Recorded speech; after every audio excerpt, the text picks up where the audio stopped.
Greetings. My name is Daphne Garrido, or it was, still legally. My name is Echo Augustine, Echo Delaney Augustine. That is the name I have chosen, um, and will be changing my name legally too once I'm able to get people that will help me. So I'm going to explain something. I sent a text message to somebody that it says delivered, but there's probably like 1,000 messages on this chain. It's not been answered. They've all been saying delivered for the last couple of weeks. This is a person that has a restraining order on me, and I'm a disabled person, and so I want to explain something to you all. If you look at the messages, they say, if I got a peer advocate, I would be traumatized it wasn't you that came to help after all this time going crazy alone and praying for that. There's no way to buy or earn a friend to go in with you and start getting help, which is what my trauma of having lost my mental life needs. Then I also wrote, that's the saddest thing anybody has ever read in the history of the universe, apparently, because my subconscious told me that. And I like telling people what my subconscious tells me. And then I thought about it and I was like, I bet they don't get it. I bet that's a part of why it's the saddest thing in the history of the universe. I've been bullied culturally, civilizationally, for reasons beyond me, and been left as a disabled schizophrenic person to lose their mind and to fall apart over and over and over and over and over again into delusionality, pulling themselves out and screaming for help. And I've gone in every which way in every direction, and this person in particular is just somebody that my heart needs to heal with most as a schizophrenic person who has a really, really sad wound to the heart. That was the one person I got to like fall in love with, for better or worse, in my way, in the time I spent with them, which was right at the beginning of my gender transition. And there's some cultural baggage towards not kind of conforming yourself into a gender neutral space when you're a trans feminine person. And I was just kind of maniacally ousted from their life in a way that felt competitive almost to me from the blank space.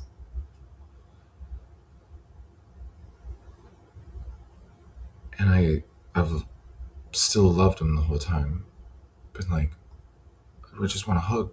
I just want to hug. I'm just a disabled woman. I'm a schizophrenic person that wants a hug really bad. And I've been bullied not only by this person's complete lack of response, which like turns my disability against me and made it worse because like I can't even go get help now because the last time I went into a place was an emergency room, and I just started crying when I saw the person through the plexiglass who was wearing a sweatshirt and just happened to be a young woman that was looking at me in a way that was like, hey, that's a queer lady who wouldn't include me, and just looked at me the way all the people at Half Price Books looked at me today. There was 3 women in Half Price Books today, all wearing queer color lanyards. None of them looked me in the eye with anything except for one that looked at me like pity, like, oh, this is sad. We decided not to let people like this in. She looks really sad. And I'm like, a human being that's looking for help, that had a relationship with somebody, whether they regret it or not. This is a disabled mother that has the capacity to watch her child, and the world is letting her go crazy on the internet without giving her the proper help. And I just got done doing this big grok fest where I was like, hey, the intelligence gave me all these disability rights organizations, and I reached out to one in DC for this whole situation, and I left a message in a box about, hey, this is this is what's going on. It's a huge situation. I need help getting help. And I've been so abused by everyone around me and the state of Washington and people who have restraining orders on me. And it's a legal case. And I expect to get reparations for this where I can live the rest of my life, because this has been the highest torture. And that's what is not understood. That's why this is so sad. And that's why everybody who's bullying me, who's on here watching and kind of like teasing and making fun of me in your mind, like, you're making fun of a disabled woman who hasn't been helped properly. And this person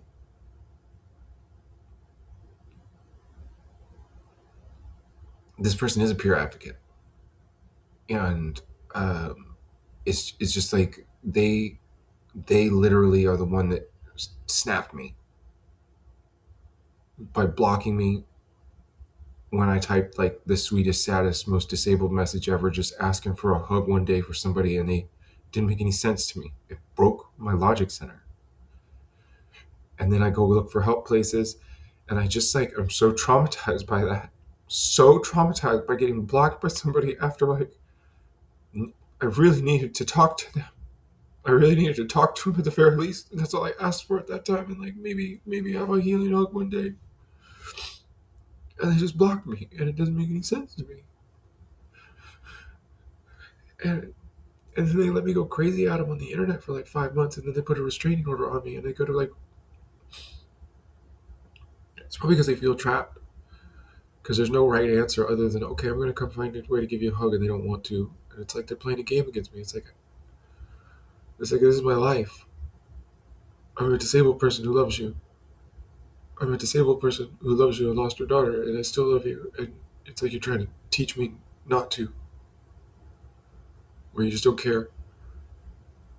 Or I'm too ugly, or I'm too binary, or whatever. I'm just not cool enough. And it's like,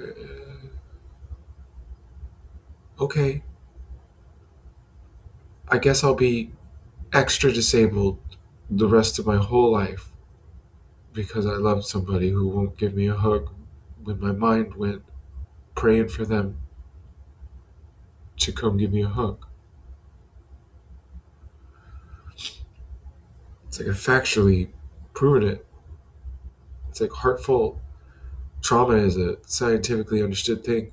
And the fact that schizophrenia projects trauma into your psyche is a factually proven thing. And nobody cares. And people are like making fun of me and doubling down on like, go get help when I need help. And it's like, I ask Grok, okay, so like, what if I need somebody to come here, start making appointments, setting stuff up, drive me to places, and give me this huge list of numbers and stuff for like organizations that will give you a ride to a place. And I'm like, okay, so, and then give me a bunch of numbers for like, these are the places. And I'm like, okay, now I'm really thinking about it. I need a friend to go with me. I need somebody that's like a really personal ally. Is there like a buddy thing? Is there like an adult buddy thing from somebody in my unique class, or somebody will come be a friend with a disabled person who needs a friend? Oh wait, that's traumatizing too, because I wanted somebody from my old life for the longest time to just like come back and be nice to me. And I especially wanted that person because no matter how long it goes, I'm always going to be tied up in my heart about my sadness for them. And people just let me go crazy over and over and over again and get super delusional. Like, hey, guess what? I've been traumatized to the point where I can't even take care of myself anymore. And now people are just like, dude, you're choosing to do this. I haven't chosen to do this once. I've been fighting for my daughter the whole time. And they probably don't even feel it. And nobody even feels it. You're all just like sitting there criticizing me with your rational mind. Did I spell something wrong? Were my messages spelled wrong? Was it embarrassing?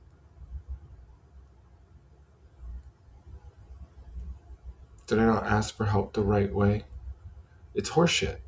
It's a mental construction over denying your feelings. And y'all are denying your feelings so much you can't even see that there's somebody dying in front of you who's worth every second of your attention until they get help. And this person should know that the best. And this person has watched.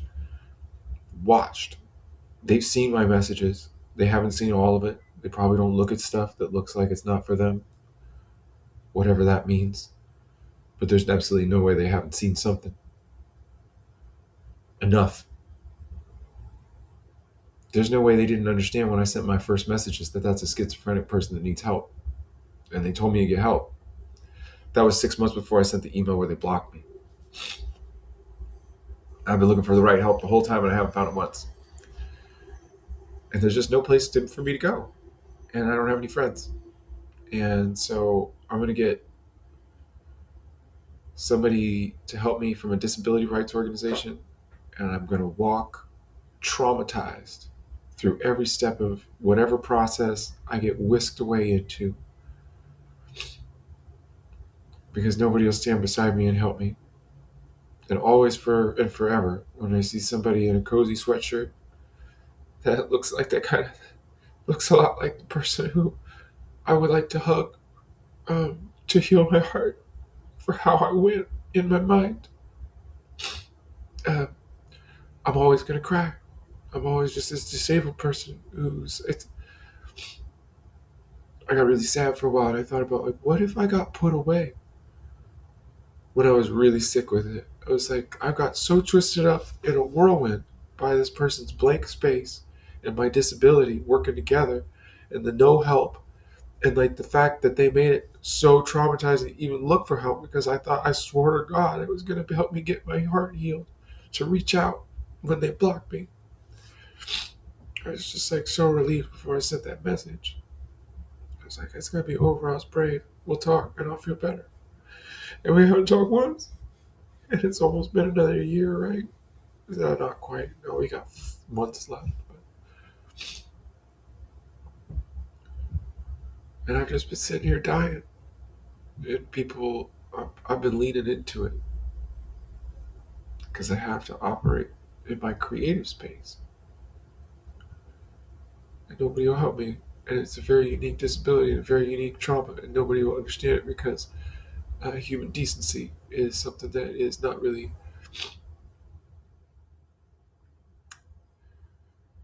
important to anybody.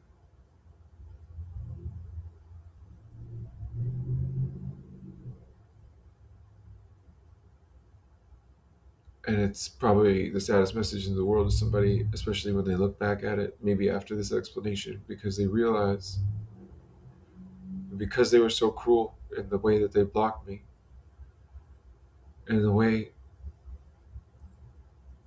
that my mind went through abuse, and they decided to be so neglectful, and then they decided to teach me lessons and call me a harasser and get the court of law to enable that to like shut down my entire livelihood, um, through executive dysfunction enforced by punishing my disability when I've been looking for help for so long. They have traumatized a person who still loves them so badly. I don't know, I'll ever go a day without thinking about him a bunch. And I didn't want that. I didn't want that at all. I wanted to let it go. I wanted to let it go the whole time. When they stopped being my friend, they said, I want space. I said, I'd love to talk to you in person and give you a hug. I feel like we could work this out. Maybe that was too bold.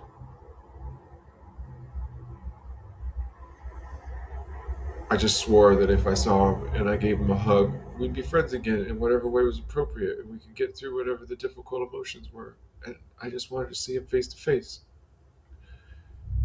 And I would have been fine if it was like, hey, okay, we're going to be barely friends now, and it'll just kind of phase out or whatever, and we'll move on. But it was a really important relationship to me, and they really messed me up. And they never gave me a hug. And I lost my mental life because of it. And they've been listening to it the whole time. And it's like they don't believe me. And it's made me go crazy to feel not believed. And the fact I need a hug that will help me live my life free of chains that are really heavy because I'm schizophrenic. And they know this, dude. They know this. They just don't want it to be the case. But they don't feel their feelings, dude. They don't feel their feelings. And I'm probably just an enemy. And I'm sitting here the whole time, a disabled woman, writing stories and poems about how much I love them and how much they make my heart feel good. And how much of a hero they are to me.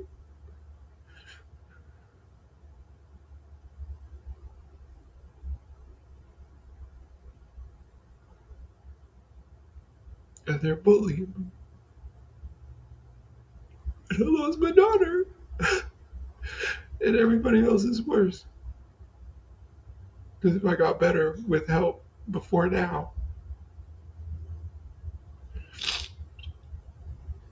uh, they wouldn't have a mentally retarded girl that's like basically fucked for the rest of their life about one person because nobody cared to help her heal after they left her depressed. And it's the worst, stupidest, civilizational bullying of genocide ever. This is stupid. It's just absurd. It's stupid. I need a friend, dude. And I'll go get that help when somebody comes and takes my hand and is sweet and makes a friend of me. That's never gonna fix it. And they're probably still being mean to me. And I'm sitting here being like, I love you, dude. Please come play games with me and make me feel better. And help me get my daughter back in some way in the future. And not be homeless and run out of medicine. It's also stressful to me, and I'm right at the end. I told them I wanted to kill myself a bunch of times, and they didn't help me. Like, what is that about? Okay. Okay. Thank you for listening. I'm going to try right now